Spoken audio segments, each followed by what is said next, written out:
Picture this. In the dawn of human history, two brothers stand in a field. One holds a stone, the other kneels, unaware. In our timeline, that stone falls, and humanity learns its darkest lesson. But what if, in that moment of burning rage, the stone drops harmlessly to the ground instead? What if the first murder never happened? What if Cain chose love over hate, and humanity never learned to kill? Welcome to our channel, where we explore forbidden questions and hidden truths of history, religion, and the unknown. If you love journeys that challenge what you thought you knew, make sure to join us, because today's story may change the way you see everything. Let's step into a world where innocence never died, where the first family stayed whole, and where humanity took a completely different path. This is the story of what might have been, and what we lost when Cain's hand fell in anger. Chapter 1. The Garden's Legacy. Outside Eden's closed gates, Adam and Eve faced the hardest job in history, raising the first children in a broken world. Their hands, once meant for tending paradise, now worked cursed ground. But in their arms, they held hope. Cain, whose name meant gotten from the Lord, and Abel, meaning breath or vapor. These weren't just any children. They were humanity's second generation, carrying the weight of an entire species on their tiny shoulders. Every lesson Adam and Eve taught them would echo through all of history. Every choice these boys made would shape the future of mankind. Cain grew strong and steady, drawn to the earth like his father. He learned to plant seeds, tend crops, and coax life from stubborn soil.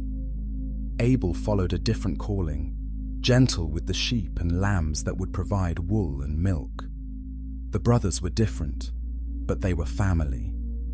In the evenings, Adam would tell stories of the garden, of trees that gave perfect fruit, of animals that feared nothing, of walking with God in the cool of the day.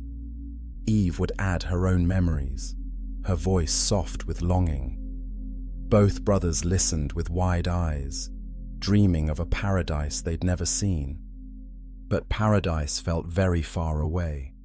The world outside Eden was hard, full of thorns and sweat and struggle. Yet in this small family circle, love still lived. The first human family was learning what it meant to be human together. Chapter 2. Brothers of Destiny. Years passed, and the brothers grew into men with very different gifts. Cain became the world's first farmer, his hands skilled at reading the earth's moods. He knew when to plant, when to water, when to harvest. His fields fed the family through long winters and dry seasons. Abel became the first shepherd, understanding animals in ways that amazed everyone. Sheep followed him willingly, and even wild creatures seemed to trust him. He provided meat, milk, and clothing from his flocks. Together, the brothers supplied everything their growing family needed. But their greatest difference showed when they brought offerings to God.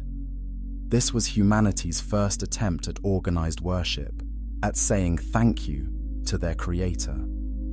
Abel chose the best lamb from his flock, young, perfect, without any flaws.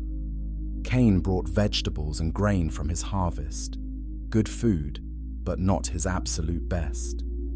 When smoke from Abel's offering rose straight up to heaven, while Cain scattered in the wind, jealousy crept into the first human heart like a snake. God had accepted Abel's gift, but not Cain's. Why?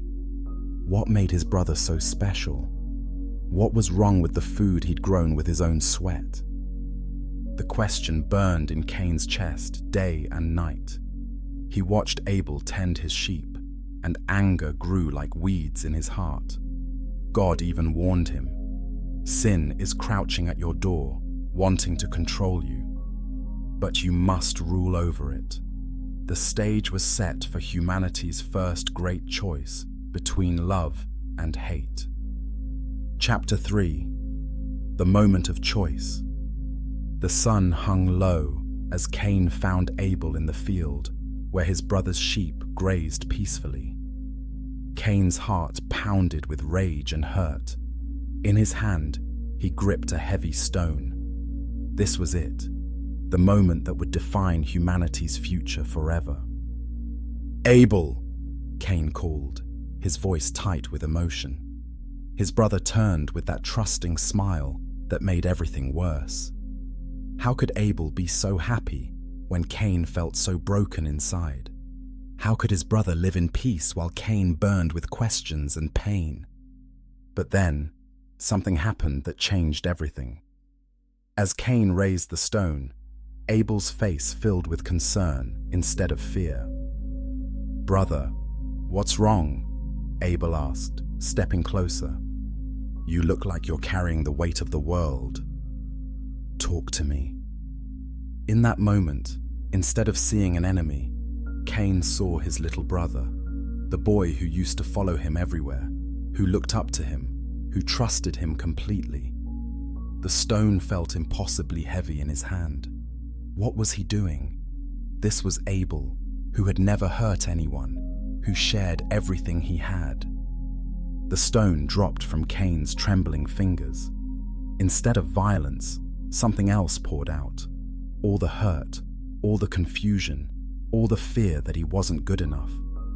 Abel listened without judging, and for the first time, Cain understood that his brother's success didn't mean his own failure. Love won over hate in humanity's first great test. Chapter 4. The First Family Reconciled. What followed was the world's first real conversation about jealousy, worthiness, and forgiveness. Abel helped Cain understand that God's acceptance wasn't about playing favorites. It was about the heart behind the gift.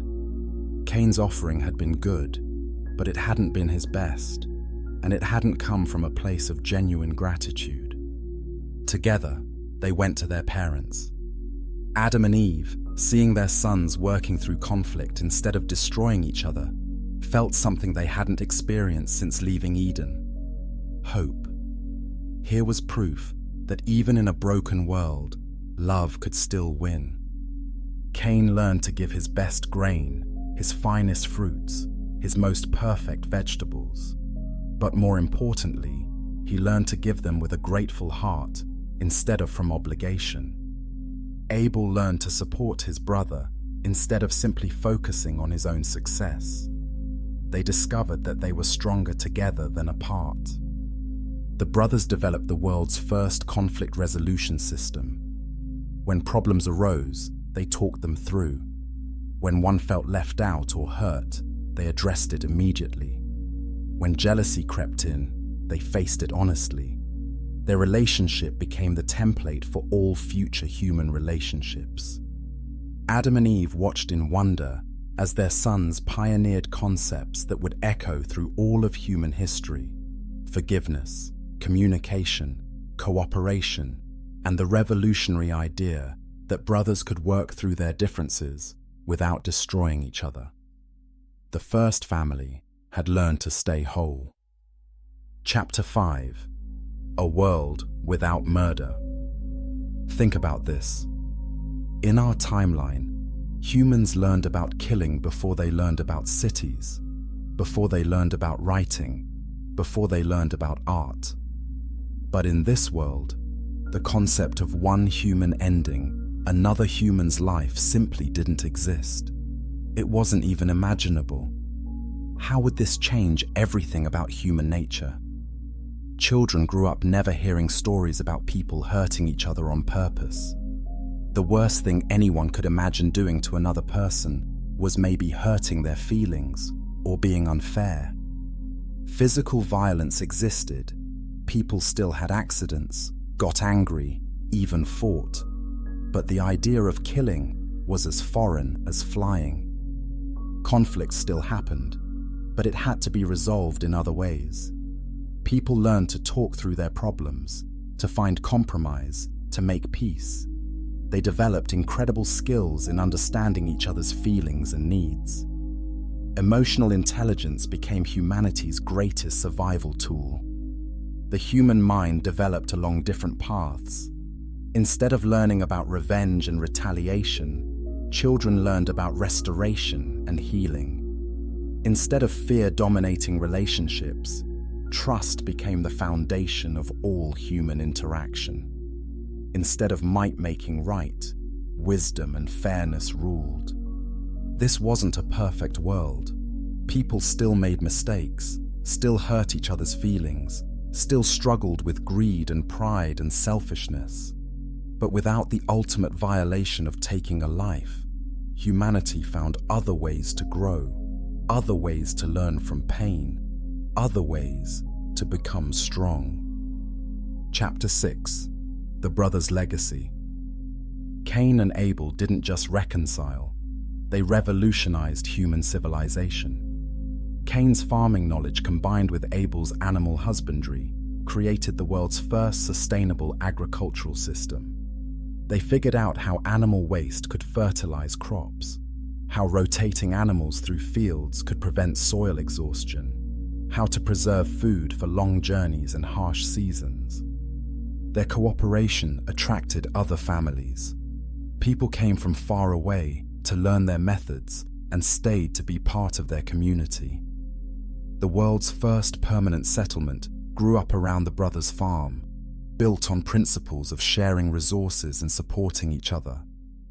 Cain became the world's first teacher, passing on everything he'd learned about reading soil, predicting weather, and growing food.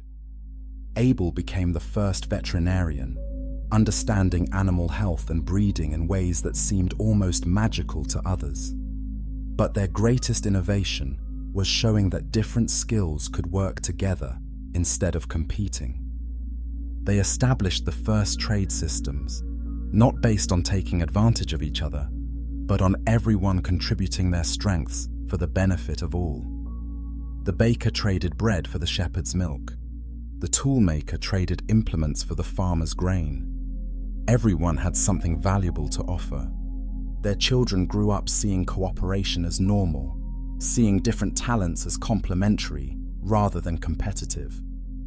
The second generation of humans learned that diversity made them stronger, that working together created abundance for everyone. The brothers' partnership became the blueprint for all future human civilization.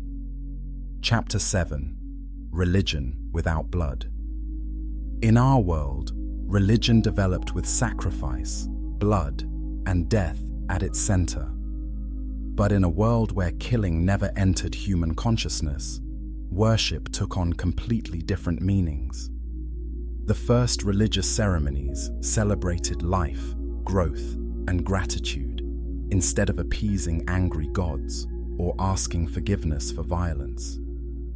Cain and Abel's reconciliation became humanity's first religious story, a tale of brothers choosing love over anger, talking through problems instead of fighting, building each other up instead of tearing each other down. This became the foundation of all spiritual teaching. Offerings to God focused on giving the best of what you had, not on taking life. People brought their finest fruits, their most beautiful crafts, their most heartfelt songs. Worship became about celebrating the goodness of creation rather than acknowledging death and destruction. Religious leaders developed as mediators and teachers rather than as people who controlled life and death decisions. They helped families resolve conflicts like Cain and Abel had done. They taught about gratitude, cooperation, and caring for each other. They led celebrations of harvest, birth, and community achievements. The concept of divine justice evolved differently too. Instead of punishment and revenge, justice meant restoration and healing. Instead of fearing God's wrath, people trusted God's desire for them to flourish. Religion became a source of comfort and guidance rather than fear and control. Chapter 8: The Genealogy Revolution. The biblical family tree looks completely different in this timeline. Instead of Cain wandering the earth as a marked murderer, both brothers lived full, productive lives, surrounded by their growing families. Their children and grandchildren intermarried and formed an incredibly strong extended family network. Cain's descendants didn't carry any mark of shame or violence. Instead, they were known for innovation in farming, tool-making, and community building. Abel's lineage continued through his own children, who became skilled in animal care, weather prediction, and peaceful leadership. The two family lines supported and strengthened each other. Population growth accelerated rapidly because resources were shared efficiently and conflicts were resolved peacefully. Instead of families splitting apart and scattering due to violence and fear, they stayed connected across generations. Knowledge and skills were passed down more effectively, building on each generation's discoveries. By the time you reached the generation that would have included Noah, the world had hundreds of thousands of people instead of just thousands. They lived in interconnected communities across the known world, all tracing their lineage back to the two brothers who chose love over hate. This genetic diversity, combined with strong family networks and shared knowledge, created a more resilient human population. Diseases spread less effectively because communities supported each other. Food shortages were rare because resources were shared. Humanity was thriving in ways our timeline never achieved. Chapter 9: Noah's Different World. When we reach Noah's time in this peaceful timeline, the world faces a completely different set of problems. Yes, corruption still exists. People still lie, cheat, steal, and hurt each other emotionally. But without murder, the corruption takes different forms and perhaps doesn't reach the same devastating levels. Maybe the flood never happens at all. Maybe humanity, having learned cooperation and conflict resolution from Cain and Abel's example, finds ways to address their problems without divine intervention. Maybe Noah becomes a great teacher and reformer instead of an ark builder and survivor. Or maybe the flood happens for different reasons. Perhaps humanity's success leads to pride, environmental destruction, or neglect of their spiritual relationship with God. Maybe they need to be reminded that they're not self-sufficient, that they still need divine guidance and grace. If the flood does occur, Noah's mission takes on different meanings. Instead of preserving life from violence, he's preserving it from other forms of corruption. The Rainbow Covenant after the flood promises something different. Not that God won't destroy humans for their violence, but that God will work with them to address other forms of moral failure. The post-flood world develops with the same cooperative principles that Cain and Abel established. Noah's descendants spread across the earth, carrying lessons about working together, resolving conflicts peacefully, and caring for all of creation, not just surviving each other. Chapter 10: The Tower of Babel Reimagined. The Tower of Babel story transforms completely in a world where humans have mastered cooperation. Instead of building the tower out of pride and defiance, they build it as humanity's greatest collaborative achievement, a symbol of what people can accomplish when they work together. Every nation contributes their best skills and materials. The tower becomes not just a building, but a center of learning, trade, and cultural exchange. People come from around the world to share knowledge, settle disputes, and celebrate their common humanity. It represents everything positive about human potential. But maybe that's exactly the problem. Maybe God sees that humanity is becoming too comfortable, too sure of themselves, too focused on their own achievements, instead of their relationship with their Creator. Maybe they need diversity and challenge to continue growing spiritually and emotionally.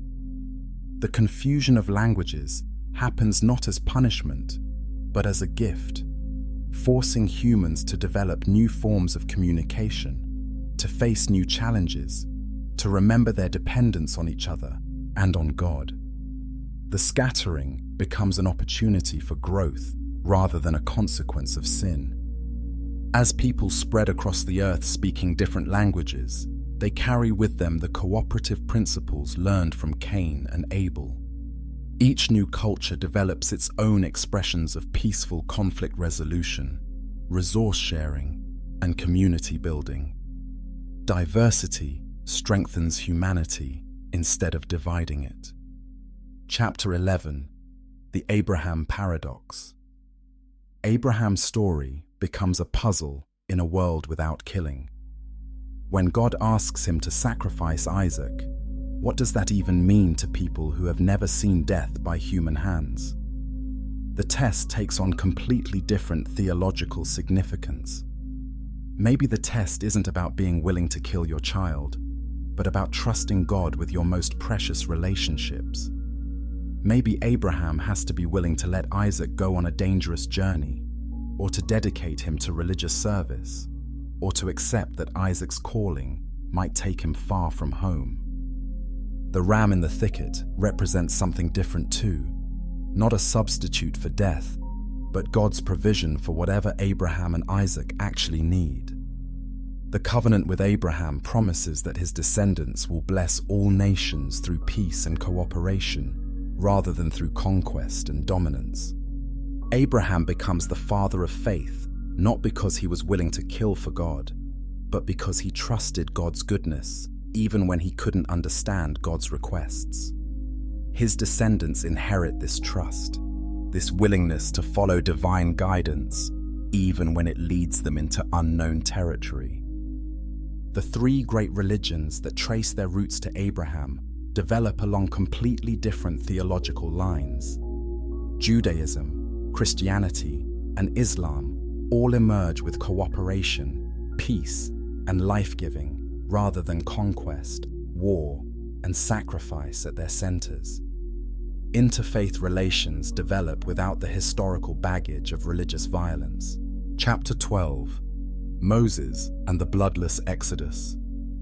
The Exodus story undergoes radical transformation. The 10 plagues might focus on demonstrating God's power over nature and human systems without causing death. The final plague might involve temporary unconsciousness, or the firstborn being called to a special divine encounter, or some other dramatic but non-lethal event. Passover celebrates God's protection and deliverance, but without the element of death passing over Israelite homes. The holiday focuses on freedom, hope, and divine faithfulness, rather than on survival and blood sacrifice.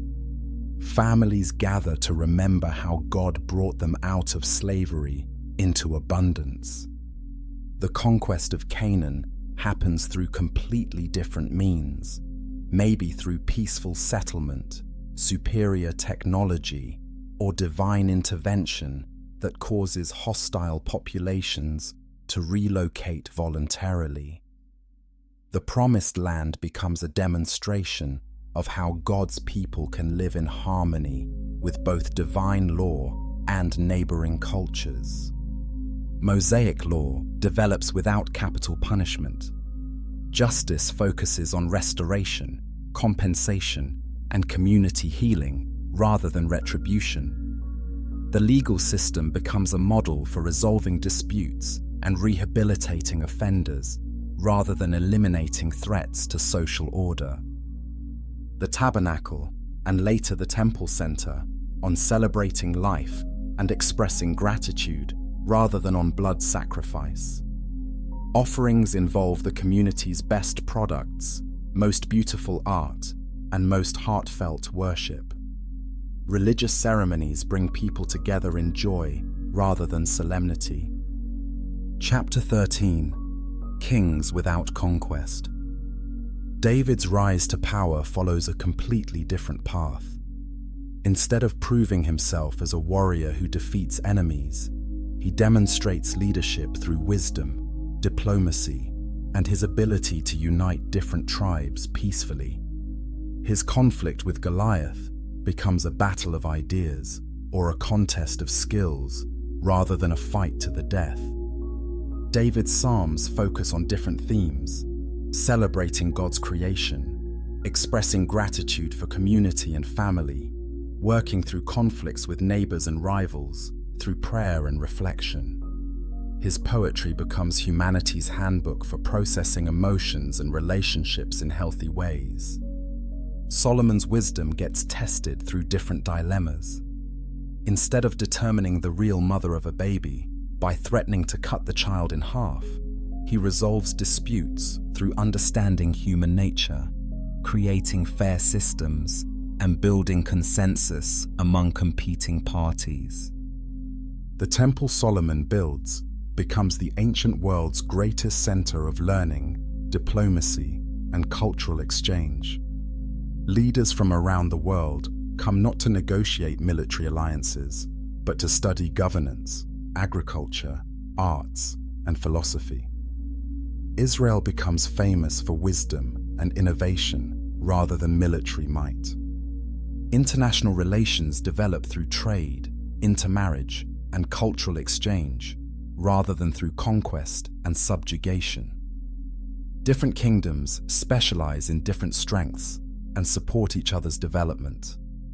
The known world becomes an interconnected network of peaceful, prosperous nations. Chapter 14. The Prophet's Different Message. Prophetic literature addresses completely different concerns in this peaceful world. Instead of calling people away from violence and bloodshed, prophets focus on issues like pride, selfishness, environmental neglect, and abandoning their responsibility to care for each other. Isaiah's vision of swords being beaten into plowshares becomes reality much earlier, but prophets warn about the dangers of complacency and self-sufficiency. They remind people that their prosperity comes from divine blessing and human cooperation, not just from their own cleverness and hard work. Jeremiah warns about the consequences of breaking community bonds and neglecting the poor and vulnerable. Instead of predicting destruction from foreign armies, he sees dangers from internal division, environmental damage, and forgetting the principles that made their society successful. Ezekiel's visions focus on restoration and renewal rather than on judgment and punishment. His temple vision shows how religious life can continue evolving to serve growing communities and changing circumstances while maintaining core principles of worship and justice. The minor prophets address specific issues like fair trade, honest leadership, caring for refugees and immigrants, and maintaining justice across different cultures and communities. Their message remains challenging, but focuses on building up rather than tearing down. Chapter 15. Jesus in a violence-free world. This is the most mind-bending question of all. How does Jesus' mission change in a world that never learned to kill? The crucifixion becomes something unprecedented, the first intentional taking of human life in history. Its shock value and meaning multiply beyond anything we can imagine. Maybe Jesus comes to address different human needs: pride, selfishness, spiritual emptiness, or separation from God due to other forms of sin. Maybe his sacrifice addresses humanity's need for deeper meaning and connection rather than forgiveness for violence. The disciples struggle to understand why their peaceful teacher allows himself to be executed by authorities who are inventing murder as they commit it. The resurrection becomes even more powerful as the first demonstration that even this ultimate violation can be overcome by divine love. Jesus' teachings focus on different themes, maybe on preparing humanity for greater challenges ahead, on deepening their spiritual maturity, or on expanding their capacity for love and service. The Great Commission sends disciples out to share good news about abundant life rather than forgiveness for violence. Early Christianity develops with different emphases. Instead of martyrdom and persecution dominating the church's identity, growth and service become central themes. Christian communities become known for their innovation in caring for people, solving problems, and creating just societies. Chapter 16: Modern Technology Without Warfare.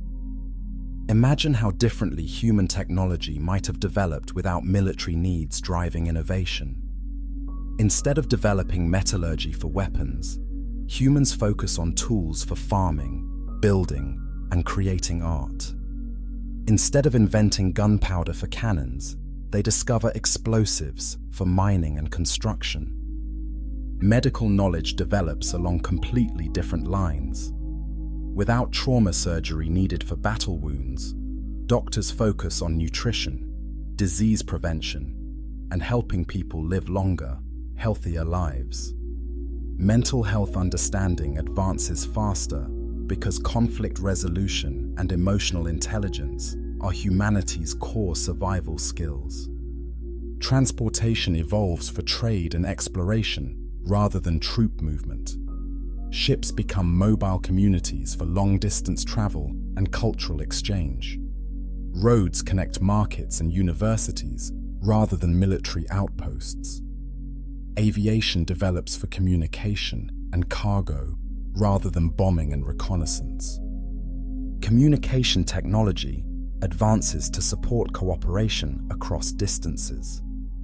Instead of developing codes for military secrets, humans create languages and systems for sharing knowledge, coordinating complex projects, and maintaining relationships across vast networks of peaceful communities.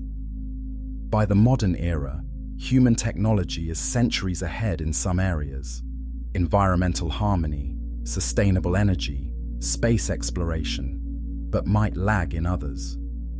The space program develops not from missile technology, but from pure scientific curiosity about what lies beyond Earth. Chapter 17: Politics of Peace. Modern government looks radically different in a world where political assassination and violent revolution never existed. Democratic systems develop without the fear that losing power means facing death or exile. Political opponents become genuine competitors who share common goals but disagree on methods. International relations operate through completely different principles. Instead of balance of power through military threat, nations interact through economic interdependence and cultural exchange. Conflicts get resolved through mediation, trade negotiations, and collaborative problem solving. The United Nations concept emerges much earlier and works more effectively because member nations have centuries of experience in peaceful dispute resolution. Global challenges like disease, natural disasters, and resource scarcity get addressed through immediate cooperation rather than political maneuvering. Economic systems develop with different assumptions about human nature. Instead of assuming people are naturally competitive and selfish, markets operate on principles of mutual benefit and long-term sustainability. Wealth inequality exists, but remains manageable because cooperation is valued as much as individual achievement. Legal systems focus entirely on restoration, rehabilitation, and prevention rather than punishment and deterrence. Prisons become rehabilitation centers. Court proceedings aim to heal communities and relationships rather than to assign blame and inflict consequences. Chapter 18: Faith in the 21st Century. Modern religious practice develops along completely different lines in a world where faith traditions never justified violence or exclusion. Interfaith dialogue proceeds without the baggage of religious wars, crusades, or persecution. Different religions compete through service and wisdom rather than through political power. Atheism and agnosticism develop different arguments in a world where religion isn't associated with violence and oppression. Religious skeptics focus on scientific and philosophical questions rather than on moral objections to faith-based conflicts and authoritarianism. Religious fundamentalism still exists, but takes different forms, maybe extreme isolation from modern culture, or rigid adherence to traditional practices, or resistance to technological change. Religious extremism might involve overzealous evangelism or social control rather than violence. Modern spiritual seeking addresses different human longings: the search for meaning in a comfortable world, the desire for transcendence beyond material success, the need for community in an interconnected but impersonal global society. Religious institutions play different roles in addressing contemporary challenges: environmental protection, space exploration ethics, artificial intelligence development, genetic engineering moral questions. Faith communities become humanity's conscience for questions that pure science and politics can't answer. Chapter 19: The Soul of Humanity. But here's the haunting question that keeps philosophers awake at night. Would humanity actually be better in this peaceful timeline? Or have we lost something essential by never learning about our capacity for ultimate evil? Think about the virtues that emerge from overcoming violence: courage, sacrifice, protective love, the willingness to stand against evil, even at personal cost. In a world without murder, do these qualities ever develop? Do humans become strong enough to face truly existential challenges? Consider the depth of forgiveness that comes from surviving betrayal, the appreciation for life that comes from facing death, the bonds that form between people who have survived terrible things together. Without these crucibles, does human character develop the same strength and depth? What about the arts, the literature, music, and visual art that emerges from processing trauma, loss, and moral complexity? Does creativity reach the same heights when it's not forged in the fire of suffering and struggle? Do stories have the same power when they don't grapple with life's darkest possibilities? Maybe this peaceful world produces different but equally valuable forms of human excellence: deeper empathy, more sophisticated cooperation, greater environmental harmony, more advanced spiritual development. Maybe they face different challenges that require different virtues. Or maybe both timelines are necessary. Maybe humanity needs to explore both possibilities, to understand both what we're capable of when we choose love and what we become when we choose hate. Maybe the real question isn't which world is better, but what we can learn from imagining both. Chapter 20: The Garden Restored. As our journey through this peaceful timeline reaches its end, we discover something that changes everything we thought we knew.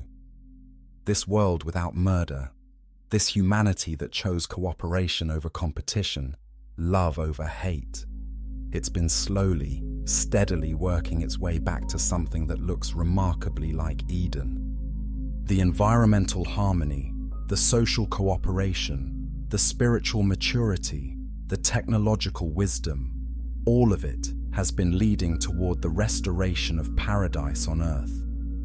Death from old age and accidents still exists, but the relationship between humanity and creation has healed. The curse is being reversed through love rather than conquest. But just as we begin to celebrate this incredible achievement, we notice something disturbing in the archaeological record: evidence of another intelligent species that once existed on Earth, one that disappeared completely just before humans emerged from Africa. A species that seems to have mastered cooperation, that built incredible cities, that lived in perfect harmony with their environment, and then vanished without a trace when faced with their first real existential threat. A cosmic disaster they couldn't cooperate their way out of, couldn't negotiate with, couldn't resolve through peaceful means. They were so committed to their peaceful ways that they couldn't adapt when adaptation required harder choices.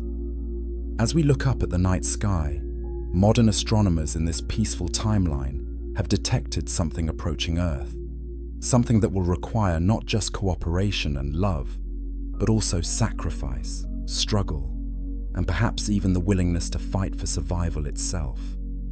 Maybe, just maybe, our violent timeline, painful as it has been preparing us for challenges that a purely peaceful humanity could never face. Maybe Cain's stone had to fall. Maybe we had to learn about our capacity for darkness before we could be trusted with the light. The question that will haunt you long after this story ends is this: which world would you choose to live in? And which world do you think has the better chance of surviving whatever's coming next?